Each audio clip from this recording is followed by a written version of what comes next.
Bruins win in overtime for the first time in this season, 3-2 against the Florida Panthers at TD Garden. And welcome back to Into the Den in the Bruins post-game analysis show. I'm your host, Jay Freeman. And this was definitely probably the strongest game of hockey I've seen the Bruins play in this entire season. But before we get into that, we sort of have to address the elephant in the room. That being the memorial service for Jimmy Hayes is before the national anthem. During this game, Hayes a guy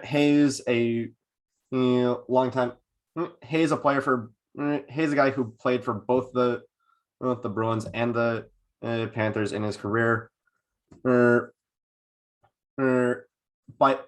all accounts, a fantastic guy, and his life was tragically taken away from him, and possibly from if I'm not mistaken, they said it was an overdose of fentanyl. Back in late August. So we had to mourn his death before we could get into this game. But I guess we do also have to celebrate though, because this was, if I'm not mistaken, the first game. This is the first game the Panthers played since Coach Joel Quenneville resigned, and their interim head coach is Andrew Burnett, with the prospective new permanent head coach being Mount Tortorella's back, baby. Yes, they are planning on replacing him with John Tortorella later on this year, but that'll be later on. We had Linus Ullmark in net versus Spencer Knight, BC grad, and up to that point he was 6-0-0 in the majors. But we also got Craig Smith back, and oh my God, he made his presence known tonight, although it didn't show up on the score sheet. But the Bruins definitely came out swinging in the first period. I mean, Marchand, they definitely tried to pressure the puck into their in Florida's defensive zone. Marchand tries to go for the kill early, but he fails the crossbar challenge 55 seconds into the game. And we finally got Derek Forbort back up with Charlie McAvoy, although we'll get into something bad that happened with Forbort when we get into the second period. But I really want to highlight Tomas Nosek so far, because if I've noticed anything, he's basically the Bruins equivalent to Brandon Tanev. Not in that he's an overpaid fourth line plugger for the most part, but that might be a little bit too. That might be too mean to Tanev. I mean, he's leading the Kraken in points right now, but Nosek so far is definitely one of the fastest players on the Bruins, and also he is fantastic at just generating momentum, but also he can apply a shit ton of pressure and just stay on someone like white on rice. Yes, but unfortunately, for the most part, the Panthers had a really good defense, but then again, that's sort of been their calling ever since Ekblad blossomed into what he is now. But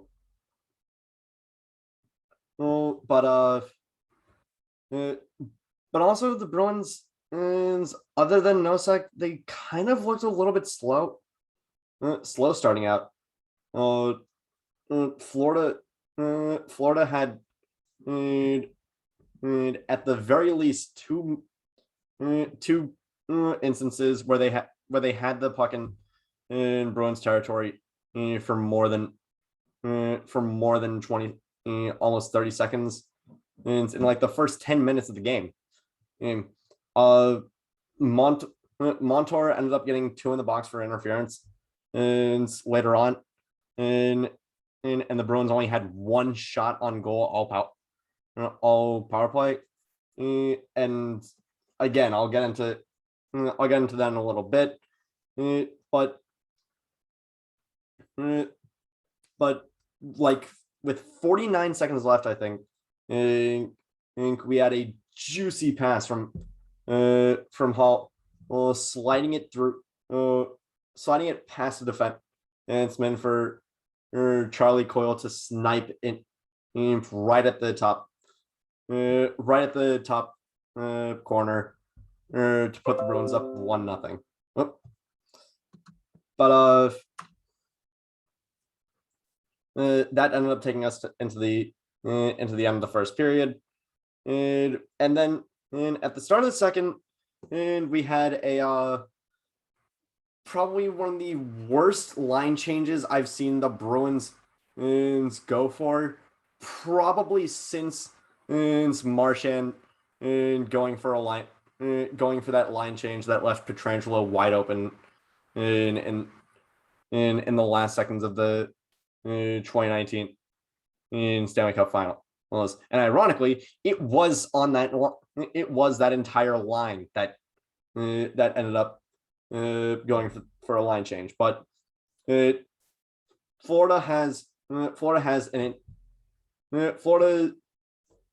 much an entire a straight shot from their territory to Bruins, and so Aaron Ekblad checks it all the way to Anthony Duclair, who dangles past forward, and chips it up over Allmark, and 25 seconds into the second period, they've tied it, and yeah, it was frustrating. I really think that Cassidy, he loves playing, he loves throwing changeups onto the line, and it's like we had our third line tonight. We had what is it? We had Hall, Coyle, and Lazar. No, wait. Yeah, I know that Lazar was on our third, was on like our third line, and I know that like our defense, we had Riley playing the third pairing with Clifton, but speaking of depth, Nosek again proving that he was actually a good pickup. He on a breakaway, he almost put one through Spencer Knight's 5-hole, but Spencer like got just enough of it to where it didn't go, where it just barely went through, but it rested on the line, and I can almost expect, and I'm half expecting that to end up on Dangles Dang It's later this week, but I mean, that ended up being one of the only 4 shots on net the Bruins had in the first 10 minutes of the second period, compared to the Panthers 11. Again, 60-minute game, and the second period is our freaking kryptonite. We cannot get any sort of momentum going. But eventually, Verhage ends up getting a two in the box for hooking, and while the Bruins couldn't get 5 shots, while the Bruins could only get like 5 shots on goal all power play, they did end up having good offensive pressure with over a minute 15 consecutive in Florida's in the offensive zone. I wish we could get more going on power play, and I will freaking talk about that later again. But again, the Bruins have decent scoring chances late in this period, but they can never freaking capitalize. But the Rising's someone I didn't expect to have a bounce back season and so far is Brandon Carlo, and I'm still a little bit wary of his contract because I think he's still a little bit overpaid. I mean, in 6 years, $4 million a year for someone who's not going to be playing top pairing minutes. It's not a good look, but I mean, he seemed to be doing really well. I mean, and he was doing, and he played well all game. Going into the third period, Jack Edwards again could not stop praising Brandon Carlo, and it was like, yeah, he's great, but I'm still a little bit concerned about that contract. But the Bruins gave us more to be concerned about than just Carlo's contract, as 6 seconds into a power play, the Panthers get for Charlie Coyle hooking, tripping, the Panther score 6 seconds into the freaking power play. I thought, and it's like, you're going against Huberdeau and Barkov, but again, I thought this penalty kill was supposed to be really good. But I mean, Bruins get their revenge later on as Verhage gets another two in the box for tripping this time, and this is, and it's like, holy crap! Did this team watch Child's Play before did the Bruins watch Child's Play before the game? Because oh my God, Chucky freaking killed it. Marchand passes along the wingspan of the ice, and McAvoy is there to just chip it up into the goal to tie the game at 2-2 with like a minute 55 left in regulation, and then we get the dreaded overtime. And I didn't see much of this because I'm gonna be honest. I went to a freaking Halloween party thing on my near my dorm. So I came back to it with like 3 minutes left in overtime.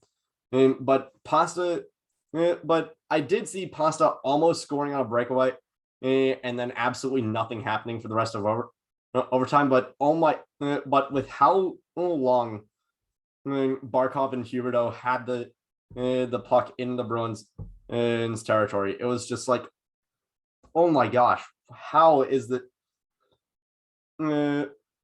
they not freaking just taken the shot and scored yet? I mean, Jonathan Huberdeau and Sasha Barkov, two of the best and most underrated offensive playmakers in the entire league. But again, neither team could really make a good move, so we go to overtime, and this is where not overtime. We go to the shootout,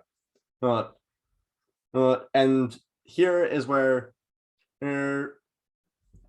Olmark managed to save 3 in a row, but on the second go around for the Bruins, and after DeBrusk just couldn't push it in, and Coyle freaking dangles and embarrasses.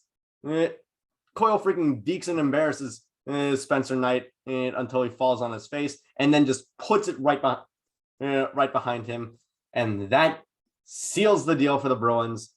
They win 3-2, improved to 4-3 on the year, and although it's not a regulation loss, Florida suffers its first loss of the season, falling to I think 8-0-1. And it was frustrating. It was kind of a frustrating win for the Bruins at times, but this might be the spark that the Bruins need to continue the rest of the season. And it was fantastic. It was just great to see the Bruins finally get a convincing win against a team that looked completely that not only looked but was completely unbeatable for like the first 10 for most of the first 8 games of the season. But am I still a little bit concerned about their future? A little bit, but that's sort of what being a fan is. You care enough that you're constantly worried if they're actually going to be the freaking best when all is said and done. But that is it for tonight's episode of Into the Den. Thank you so much for watching. Click like if you like. Click subscribe if you really liked. And happy Halloween to everyone. Best holiday of the year. Freaking Sour Patch Kids, top tier candy. And you all can fight me on that one.